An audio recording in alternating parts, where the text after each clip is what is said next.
Yung take away kasi ng packs the packs hindi mo alam kung ano yung makukuha mo. Versus sa singles, alam mo yung mabibili mo, pwede ka pang bumili ng marami.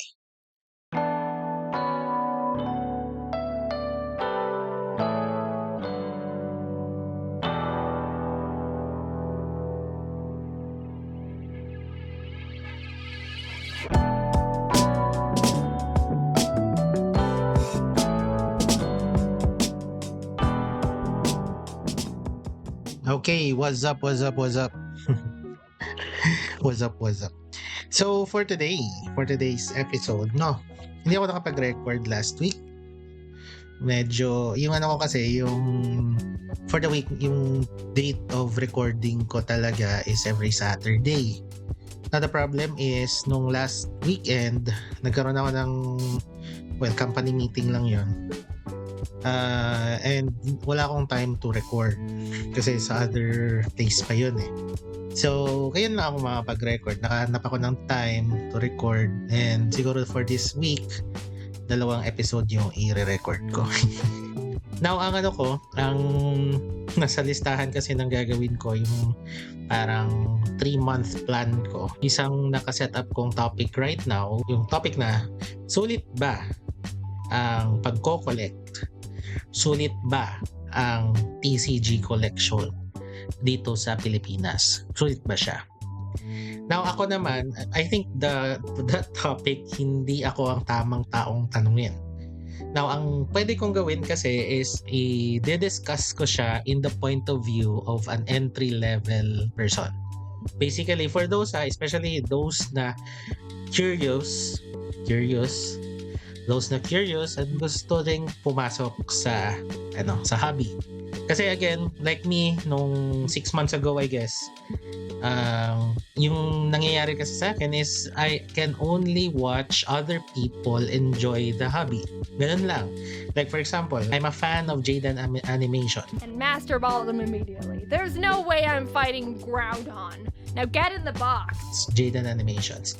And the only way that I enjoy Pokemon before was watching Jaden's content. Ang ako naman, ang parang ko doon is hopefully sana at one point in my life, ma-enjoy ko din yung paglalaro mismo ng Pokemon. Also, at one point din, actually until now, I'm a fan of Deep Pocket Monsters or si Pat Flynn. Should I open it or should I keep it sealed? The original base set Pokemon selling for... Oh my god, no. So, I can only enjoy the TCG collection through Pat's content. So ngayon ako naman, nasa entry level, kasi curious ako at gustong gusto ko, ginawa ko na siya, sinimulan ko. So meron na akong startup na collection. So that entry point, that point of view ang sinasabi ko. Now, going to the TCG topic or the collection topic. Nagkaroon ako ng mga small uploads of my content opening packs. And then may mga nag-a-advise doon sa mga post ko. Nakapagtanong din ako to some collectors and long-time collectors na din. Now, as an entry level or start-up pa lang or starting collector, I guess I can give you 3 advices in a point of view of kakasimula lang din. The first advice is just start. At the end of the day, if you don't engage, hindi mo talaga magagawa yun. Just start. Now, ano ba yung magiging entry points mo? Yun yung first question. Now, in my case, ang ginawa ko is, inintindi ko muna in my location, kasi I'm here in Iloilo City, inintindi ko muna what sellers are available in my area. Now, in my case, ang pinaka easily accessible for me was a shop in SMCT kasi meron dun sa SM namin na nagbebenta na ng cards. So, yun yung pinaka entry point ko. Nakahanap ako ng someone who sells it in retail. Bumili ka ng packs, mag-open ka. Best advice also that I received every time na bumili ka, Pag nag-open ka, i-record mo. Missed opportunity kasi siya if nakapag-open ka ng pack na may secret rare or illustration rare. Ano kasi din yun eh, ang malaking niche din kasi yun eh. Kung yun you're going to content creation Next advice that I could give is have a target. Ang advice ng mga long time collectors talaga is hindi mo kasi ma-enjoy yung collecting if you yourself have no target. Now, for some kasi yung target naman kasi nila is return in investment. So, okay. Pera siguro ang point of view mo. Pero for starting the collection, mas ma-appreciate mo kasi pagka may target ka.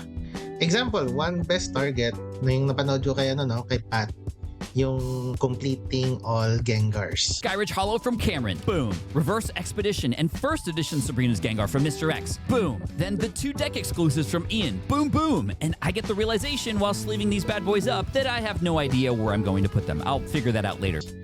Pag nakita mo kasi yung yung finish output na andun lahat talaga, parang may sense of relief and then sense of achievement na makokompleto mo yun. Kasi some cards talaga is medyo pricey and on the pricier end na siya.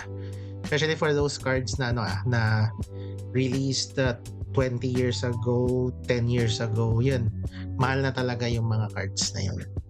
So yeah, have a target. In my case, kasi entry level pa lang ako, my target right now is completing my first 151 Pokemon. Now, ang point of view mo dapat, if you have a target, ano na lang siya, yung second na lang yung value. Para hindi ganun kabigat for you as a collector.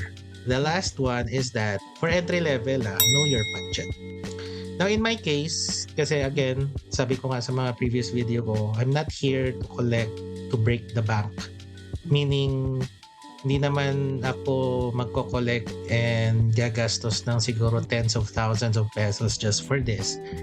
Akin, ang target ko talaga is to collect. Now, isang limitations ko, para medyo makontrol ko din yung self ko, is that yung target namin ni Mrs. is that I can only buy packs once a month. Now, in your case, for entry level, the one advice that I could give when it comes sa budget is once na meron ka ng target, buy packs or buy cards in singles. Bigyan ko kayo ng scenario, no? Like for example, your target is like me, 151 Pokemon, no? 151 Pokemons right now is very limited to the recent releases of packs or series. Meaning, in say for example, the recent release Mega Evolution, for example, konti lang yung Pokemons doon that is under the first 151 Pokemon. So, hindi siya advisable to complete the 151 by just buying packs of the most recent series. Kasi again, hindi mo siya makukompleto. So, ang mangyayari ngayon sa'yo is you need to buy cards from the previous series just to complete your collection. Now, ang problem naman doon is that if you buy packs from the previous or packs or ETBs man yan, if you buy those in the previous collection, pricey na siya. So again, know your budget. If your budget is, sige, sabihin na natin hundreds of thousands of pesos, and then go just buy whatever packs you want. But if you are just an entry level and just wanted it for the collection, buy in singles.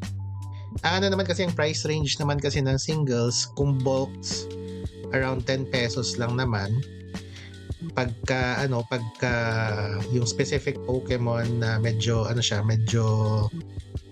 sought after siya, for example, like in my case, the ones I bought was the Charizard and the Gengar. Yung price range naman kasi noon, that would be around 300 pesos to 500, sometimes 1,000. Now in that case kasi, tax right now, kung English pack siya, would range around 550 to 700 to 800 per pack. Meaning you can buy a pack of 11 cards at say 700, 500 pesos. Versus sa bibili ka ng singles which is at a lower value. Ngayon ang ano kasi, yun yung yung take away kasi ng packs eh. The packs, hindi mo alam kung ano yung makukuha mo. Versus sa singles, alam mo yung mabibili mo, pwede ka pang bumili ng marami. Diba? So, yun I guess ang ang take ko doon is this TCG collection or trading card collection worth it? Yes, I guess. Some cards kasi kahit mura siya or pricey siya right now, ang value naman kasi ng cards, especially the boom of collecting right now, medyo umaangat siya eh. So, pwede siyang tignan as an investment. Pwede naman.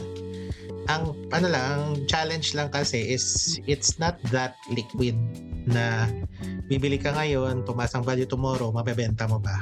Hindi siya ganun ka-liquid.